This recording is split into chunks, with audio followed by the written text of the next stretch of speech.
Morning guys, on my way to work this morning I thought would be a great time to do a video on the Egyptian god Anpu. So I just thought to do one this morning. So for those of you who don't know, that Anpu is an Egyptian deity.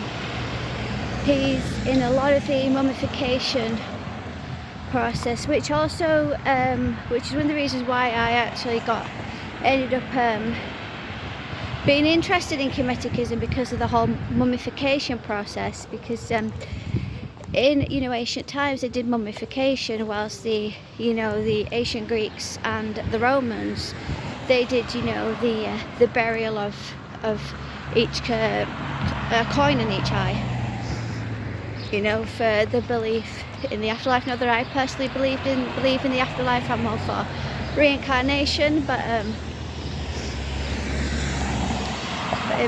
so they put the coin in the rice, which is also done in the Victorian times. They had a fascination with the Greco-Roman culture, and they actually did the burial where they put the coin in each eye, and they used to wear in their jewellery of Greco-Roman deities on their jewellery. So it was done even in the Victorian times, which also the Edwardian times had a fascination with the ancient Greece, because it's obviously where the Titanic was named after the Titans, and the Olympic, her sister, was named after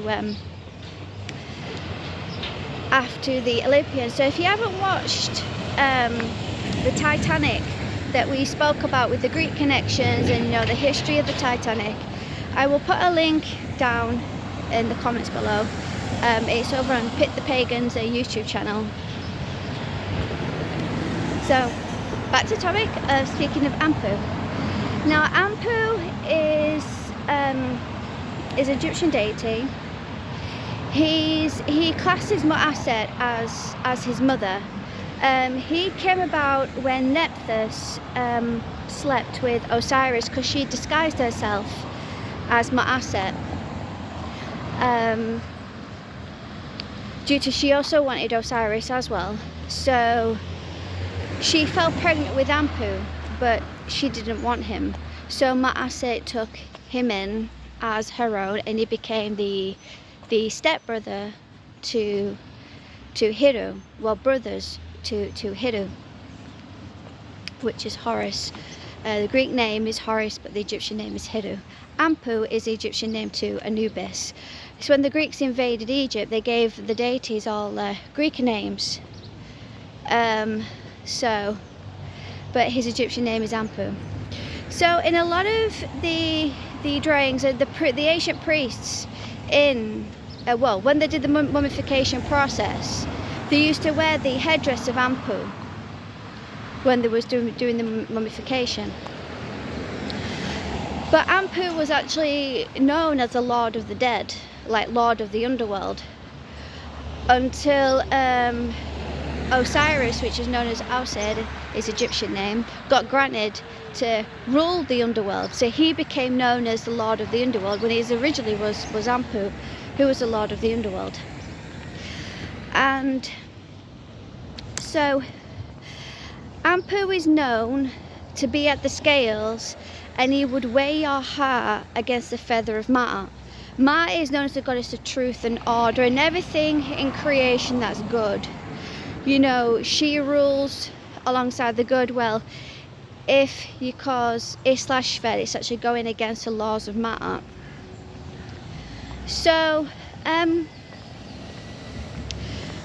Anpu will weigh your heart, to get into the A'aru, which is known as the fields of reeds for the Egyptian afterlife. I personally, again, don't believe in the afterlife. I'm all for reincarnation, of like past life, of actually, getting a past life. And I'm sorry, I'm just trying to move my arm because it's like aching with holding my phone in this arm, but I'm trying not to get my other hand in the way. If I hold it like this, it gives my other arm a rest.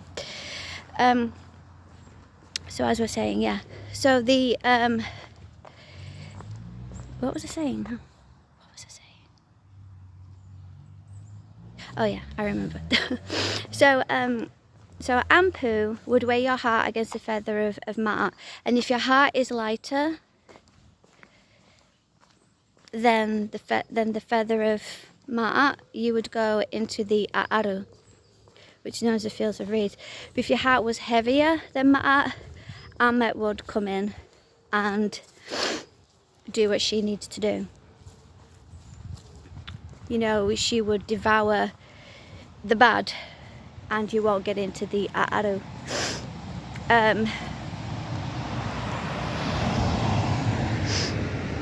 But you know, just don't let the thought of what Amet would do to put you off, though. You know, just make sure that you always, you know, do what you're supposed to do, really. You know, it's logical common sense to just stay out of trouble, really, not get yourself into trouble with the law.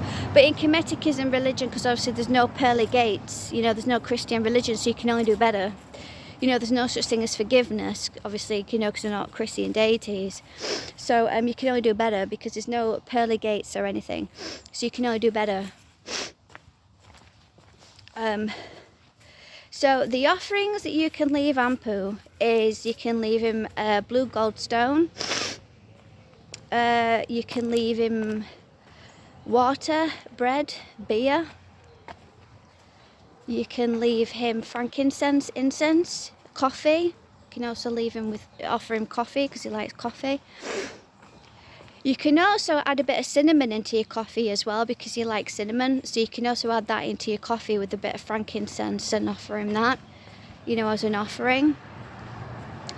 The devotional acts you could do is you could visit cemeteries, but you know, it's not mandatory, you don't have to. You know, you can also watch cemetery programs as a devotional act to him.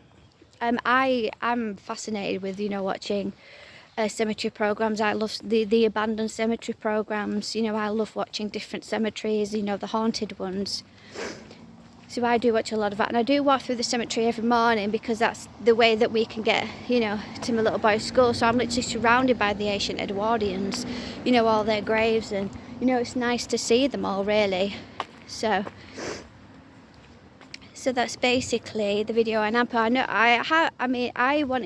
I know it came to me yesterday to do a video on Anpu on my way to work, because I have someone in mind who is a relative of someone that I'm really, really close to, and she is beginning to work with Anpu, so I thought that I would do this video, you know, to help her with the offerings if she didn't know already, and to give her a bit of background on Anpu. So yeah, so now we're talking about the Egyptian deities in my channel now, finally. So with the Greco and Roman Kemetic, we're actually getting them involved now. So, you know, expanding the channel a little bit more. So you also get to see furthermore deities that I work with. And with Anpu is that it can also bring you into Kemeticism as well. You can do it via meditations, you can come in your dreams, or you can come into your home. You know, there's many different ways, but it can bring you into Kemeticism. He is one of the deities that can actually bring you into it. So I hope you enjoy this video, guys. I will link the Titanic one below, just in case you haven't seen that yet, with the Greco-Roman connections with the Titanic, and also talk about her sister Olympic as well. So I hope you have a good day, guys. I'll catch you in the next one. Bye.